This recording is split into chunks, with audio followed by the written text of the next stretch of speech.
নয়, 1,55,000 ভোটে জিতে ওদের মুখে শেলটা পুঁতিয়ে দিতে হবে। এটাই হচ্ছে আমাদের লক্ষ্য। কারণ গত 5 বছর ধরে আমরা যথেষ্টভাবে দায়িত্ব নিয়ে কাজ করেছি। আপনাদের আশীর্বাদ, আপনাদের ভালোবাসা, আপনাদের সহযোগিতা পেয়েছি। আজকে দেখবেন এই বাংলার মাটিতে গায়ে জ্বালা ধরছে। হিন্দুদের মন্দির কেন করবে? তার জন্য কিছু কিছু দালালদের জ্বালা ধরছে। কই একবার তো বলো না যে মুসলমানদের কবরস্থানের জন্য মমতা বন্দ্যোপাধ্যায় হাজার হাজার কোটি টাকা খরচ করছে?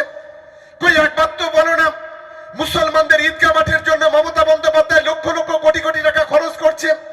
কই একবার তো বলো না আজকের ফুরপুরা শরীফ ট্রাস্ট বানিয়ে সেখানে কোটি কোটি টাকা খরচ করছে? আজকের গাজী বাবার মাজারের ট্রাস্ট বানিয়ে সেখানে কোটি কোটি টাকা খরচ করছে? আজকের পীরতলা মাজারের সেখানে কোটি কোটি টাকা খরচ হচ্ছে? একবার সে কথা বলো না। ঘুরে ফিরে এই ফুরপুরা শরীফের 2-3টে দালাল আছে। একটা দালালের নাম নওশাদ, আরেকটার নাম আব্বাস, আরেকটা দালাল নতুন করে তৈরি হয়েছে তোহাব। এই 3 দালাল প্রতিনিয়ত মমতা বন্দ্যোপাধ্যায়ের বিরুদ্ধে কুৎসা করছে। বলছে কেন জগন্নাথ মন্দির হবে? এই টাকাটা কি তোমাদের টাকা? মমতা বন্দ্যোপাধ্যায় আজকে যেমন ঈদগাহ করছে, তেমন মন্দির করছে, তখন কবরস্থানের টাকা দিচ্ছে, তেমনি প্রত্যেকটা সম্প্রদায়ের পাশে মমতা বন্দ্যোপাধ্যায় থেকে মানুষের পাশে দাঁড়াচ্ছে। এই যন্ত্রণা আজকের এরা বিভিন্ন ভাবে বাংলার সংখ্যালঘু মানুষকে, মুসলমান মানুষকে, খ্রিস্টান মানুষকে বিপদে পরিচালিত করার জন্য আজকের এই নোংরা খেলা খেলছে। আমাদের সেই বিষয়টাকে আমাদের মাথায় রাখতে হবে।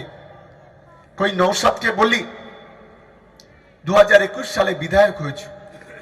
নরেন্দ্র মোদীর নেতৃত্বে গত কয়েক বছর ধরে কখনো নোটবন্দির নাম করে কোটি কোটি মানুষকে রাস্তায় দাঁড় করিয়েছে। নরেন্দ্র মোদীর নেতৃত্বে এনআরসি হয়েছে, সিএ হয়েছে, গোটা দেশের মানুষ আতঙ্কে অস্থির হয়েছে। নরেন্দ্র মোদীর নেতৃত্বে নিত্য প্রয়োজনীয় জিনিসের দাম বেড়েছে, চাল, ডাল, সরষের তেল, প্রত্যেকটা জিনিসের দাম করব।